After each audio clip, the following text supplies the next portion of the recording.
Imagine, à morning in the English countryside. The sun has just risen above the horizon, the thin golden rays of light filtering through the old glass window. Outside, the mist is still covering the grass, the sparrows are chirping as if they are talking to each other about some secret. In the small room, there is a young girl sitting at the wooden table, her eyes sparkling. Her name is Anna. Anna loves languages, she studies English every day, but not through dry grammar books or long lists of vocabulary. She learns through stories, pieces of life memories, dreams that English has hidden somewhere between each word. And today, Anna want to tell you a story. A story not only for fun to listen to, but also for you to gradually see English creep into your heart, so naturally, so softly, and then stay there forever. Parrain, the story Beugin. That day, Anna decided to take a walk towards the small forest behind the village. The dirt road was soft, with fallen leaves all over the path. Every now and then, she bent down to pick up a brown-yellow leaf, examining it carefully, as if it were an ancient letter sent by nature. When Anna looked up, she saw an old wooden house that she had never noticed before. The house was hidden behind some head-high nettles. On the moss-covered tiled roof, the window was slightly open, the wind blew through the cracks, creating a mysterious whispering sound. Anna hésitated.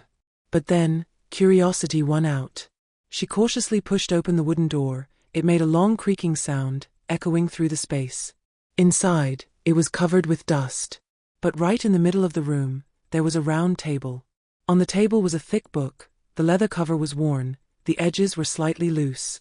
Anna gently turned the first page.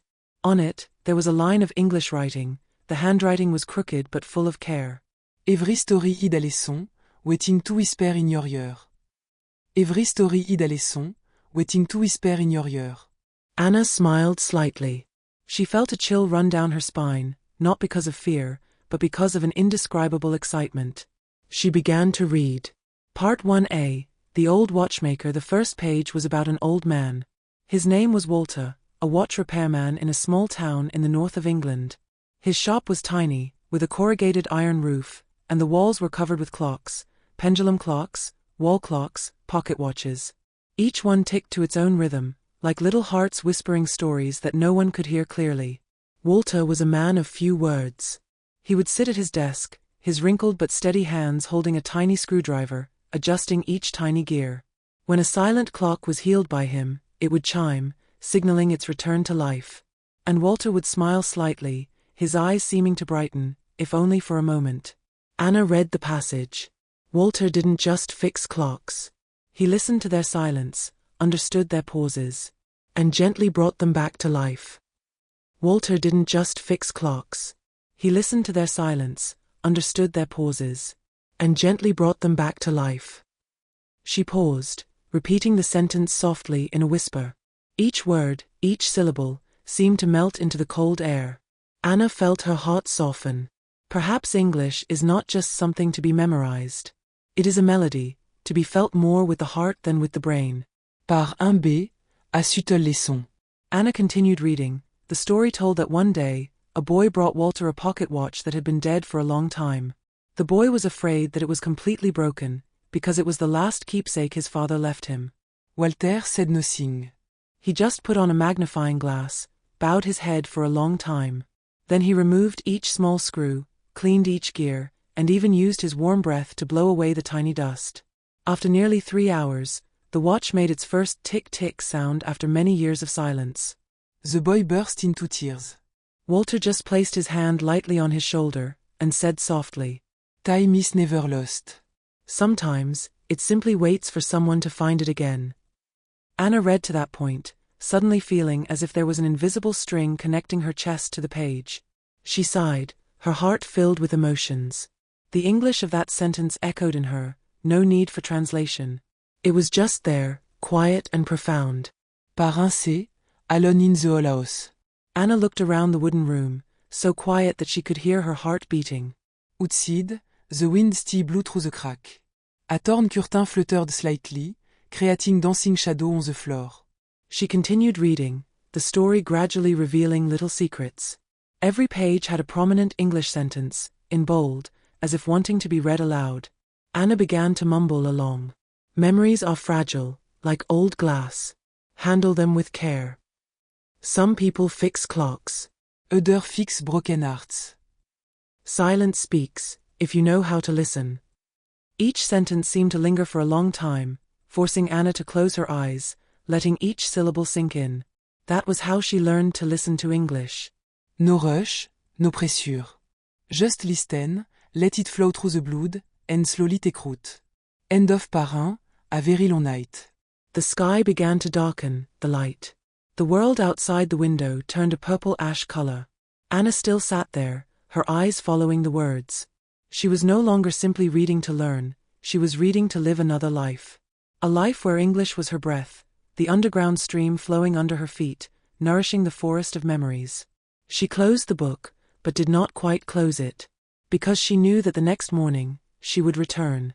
And the story would be long, forever. Part 2, Sounds That Cannot Be Heard. Prologue, A Strange Dream. That night, Anna returned home, but her mind still could not leave the old wooden house. She put the book on the table, then climbed into bed, covering her chest with a thin blanket. The sound of the wind outside the window gently howled through the DRY branch, sounding like a distant melody. When Anna fell asleep, she began to dream. In her dream, she saw herself standing in the middle of a vast field, with wildflowers up to her knees, blown by the wind like waves. In the distance, there was a stone tower, with a giant clock on top. The clock's hands kept running, then stopping, turning back, then running forward again.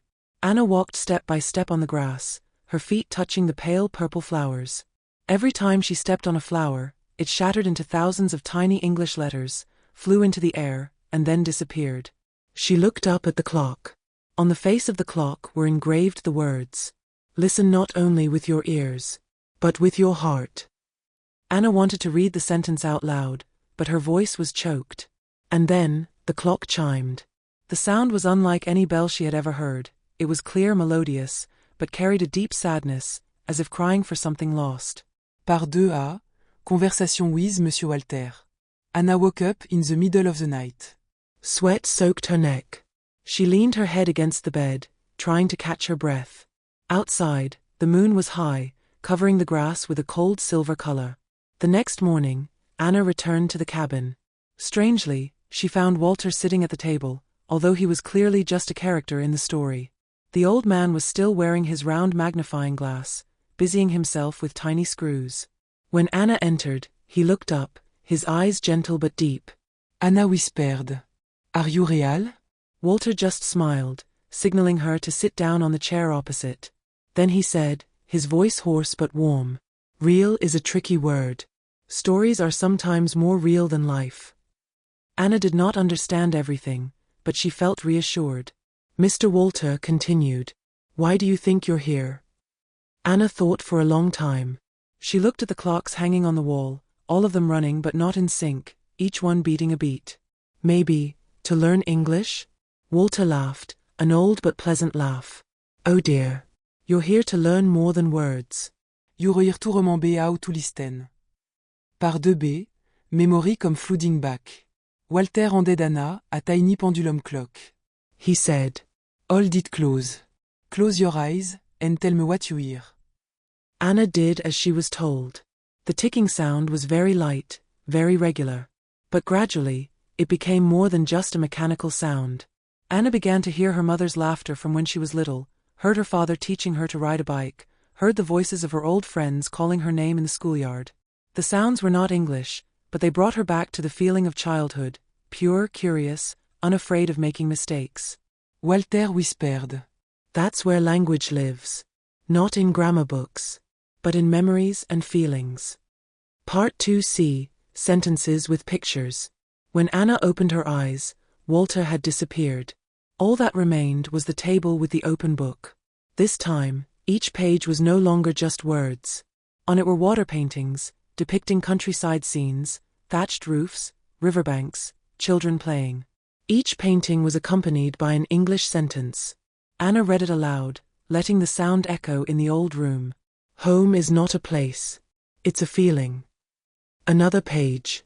"We never really grow up. We only learn how to act in public." And another sentence made Anna pause, her hands shaking. "Be gentle with yourself. You're still learning." Each sentence seemed to dig deep into her heart. She realized that learning English, or any language, was ultimately about reaching her own self.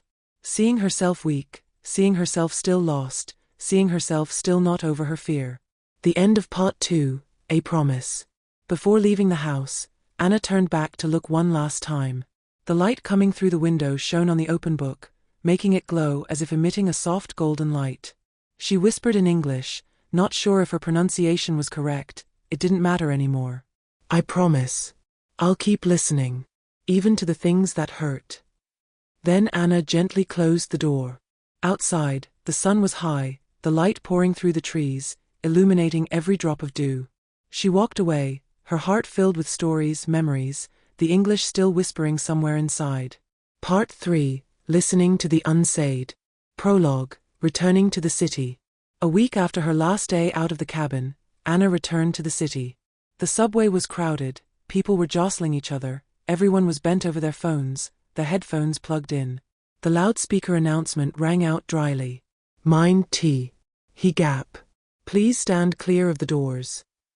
Anna heard each English word clearly. Before, they were just sounds that slipped past her ears. Now, each sentence, each word seemed to have its own shape, colliding with her, vibrating slightly in her chest. Part 3a, A Small Coffee Shop. That afternoon, Anna stopped by a roadside coffee shop.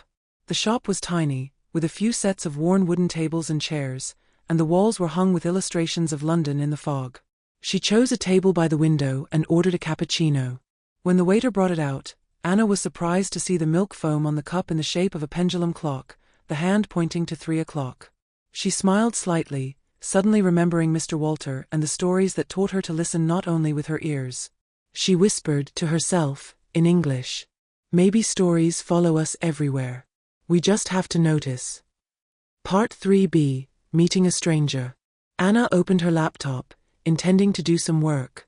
Beside her, a foreign man sat down at a nearby table. He had slightly curly hair, a tired face but gentle eyes. When he saw Anna fumbling with her headphones, he smiled slightly. Trouble with your headphones? Anna felt a little embarrassed, and quickly replied. Oh yeah, they're always tangled. He laughed, then said something that made Anna raise her head. Life's kinda like that, huh? All tangled, until we take a moment to fix it. Anna was stunned. His English was not what she had learned from the textbook. It was lively, breathy, rhythmic, absent-minded and full of emotion. But Anna was no longer afraid. She smiled and replied, yeah, I guess that's true. Even words get tangled, in my head. He raised his eyebrows, then nodded, as if he understood. No big laugh, no joke, just a sympathetic look. Part 3c, Imperfect English. Their conversation continued. Anna said she was trying to practice her English, often feeling embarrassed because of her mispronunciation. He shook his head, pointing to his chest.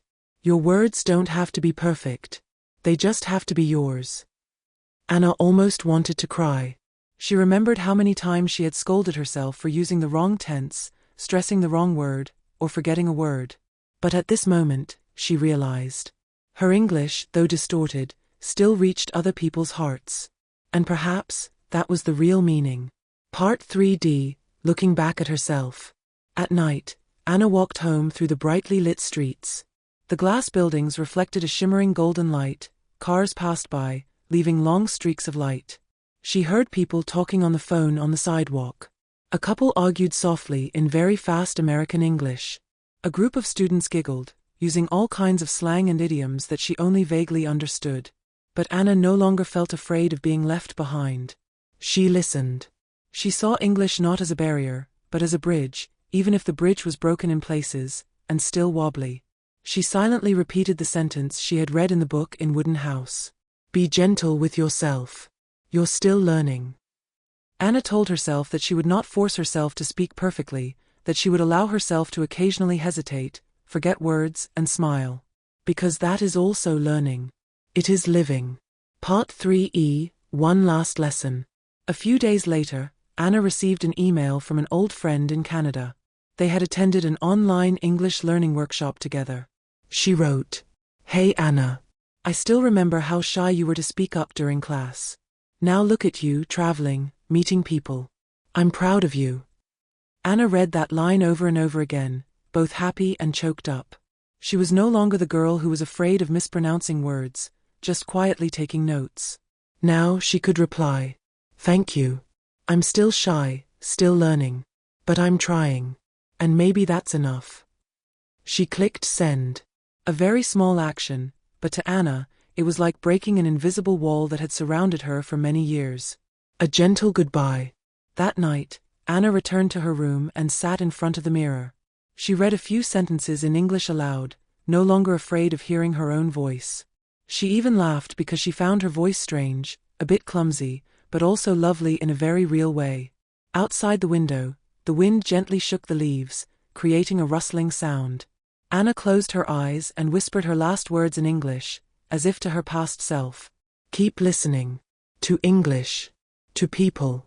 And to your own fragile, beating heart.